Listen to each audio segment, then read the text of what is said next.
কুষ্টিয়া শহরে কর্তব্যরত অবস্থায় এক ট্রাফিক পুলিশ সদস্যকে চর থাপ্পড় ও জুতা দিয়ে পেটানোর ঘটনায় একটি মামলা হয়েছে।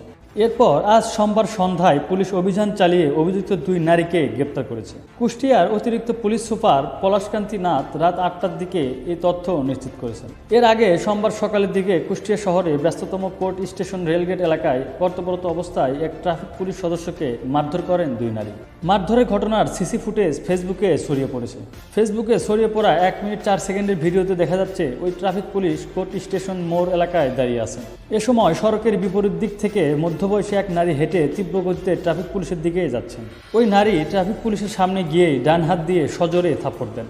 আঙ্গুল নাড়িয়ে কিছু বলতে থাকেন। এরপর পায়ের জুতা খুলে মারতে থাকেন। কিছুক্ষণ পর আরেক নারী এসে জুতা দিয়ে মারতে থাকেন। তখন প্রথম নারী মুঠোফোন দিয়ে ভিডিও ধারণ করতে থাকেন। তবে পুরো মারধরের সময় ওই ট্রাফিক পুলিশ সদস্যকে কোনো পাল্টা আঘাত করতে দেখা যায়নি।